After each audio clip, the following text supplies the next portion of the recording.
Welcome back to Aryasam maths plus motivation. हमेशा की तरह एक बार पुनः हम लेकर आए हैं बहुत अच्छी कहानी, ऐसी कहानी जो हम सभी को निश्चित रूप से प्रेरित करेगी, एक प्रेरणा देगी। आइए क्या कुछ कहानी है हम देख लेते हैं। सोशल मीडिया से मिली ये कहानी निश्चित रूप से हम सभी को प्रेरित करती है।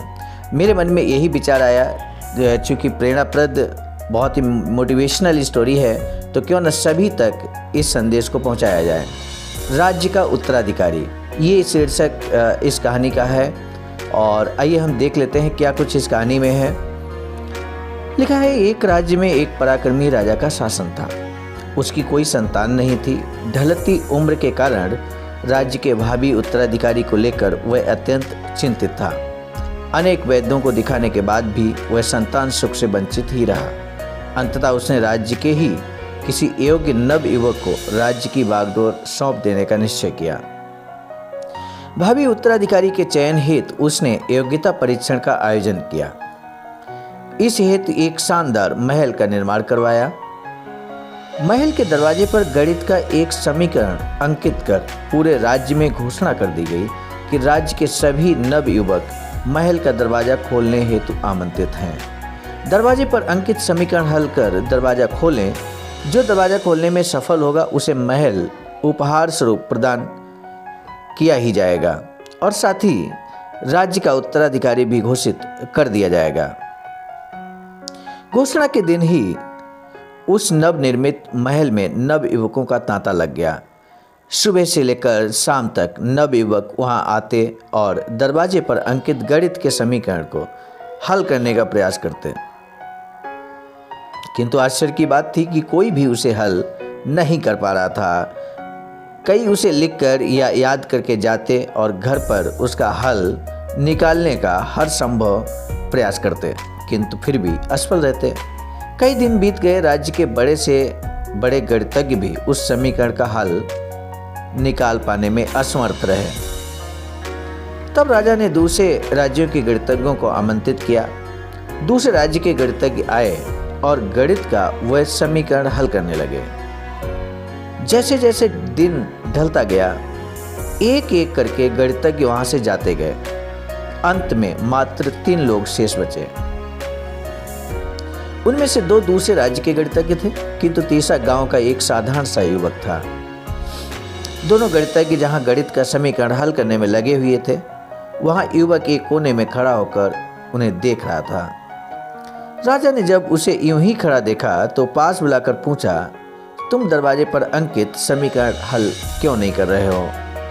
युवक बोला, महाराज, मैं तो बस यूं ही इन नामी गिरामी गणितज्ञों को देखने आया हूँ। ये अपने राज्यों के इतने बड़े गणितज्ञ हैं, इन्हें समीकरण हल करने दीजिए। यदि इन्होंने हल निकाल लिया तो राज्य के उत्तराधिकारी बन जाएंगे।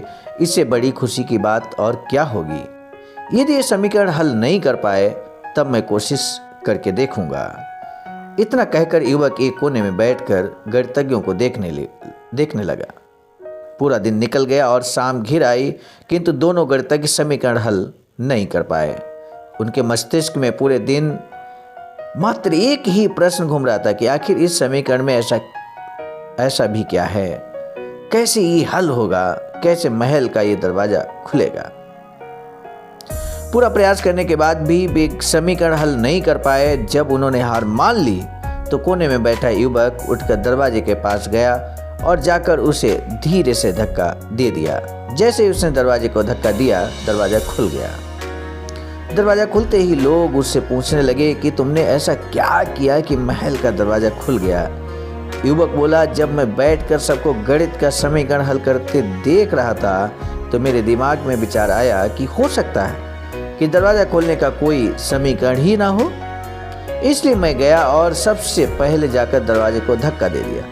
दरवाजा खुल गया। दरवाजे खोलने का कोई समीकरण था ही नहीं। उसका उत्तर वहां उपस्थित राजा ने भी सुना और बहुत प्रसन्न हुआ। उसने युवक को वह महल भी दे दिया और राज्य का भावी उत्तराधिकारी भी घोषित कर दिया।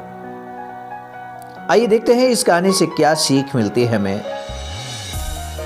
जिंदगी में हम कई बार ऐसी परिस्थिति में फंस जाते हैं जब हमें लगता है कि हमारे सामने पहाड़ जैसी समस्या है, जबकि वास्तव में कोई समस्या होती ही नहीं है, या होती भी है तो बहुत बहुत ही छोटी सी, लेकिन हम उसे बहुत बड़ा बनाकर उसमें उलझे रहते हैं। बाद में उस समस्या का समाधान अपने आप ही निकल आता है, या फिर थोड़े से प्रयास के बाद तब हमें एहसास होता है कि इतनी सी समस्या के लिए हमने कितना समय बर्बाद कर दिया।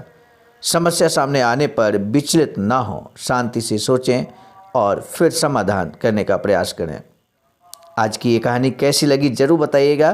क्या इस कहानी से आपको अच्छी सीख मिली? यदि आपको अच्छी सीख मिली है इस कहानी से, तो निश्चित रूप से अपने फ्रेंड सर्किल में इस कहानी को ज़रूर शेयर कीजिएगा, ताकि सभी तक ये अच्छा सा मैसेज, अच्छा सा संदेश सभी तक पहुँचे।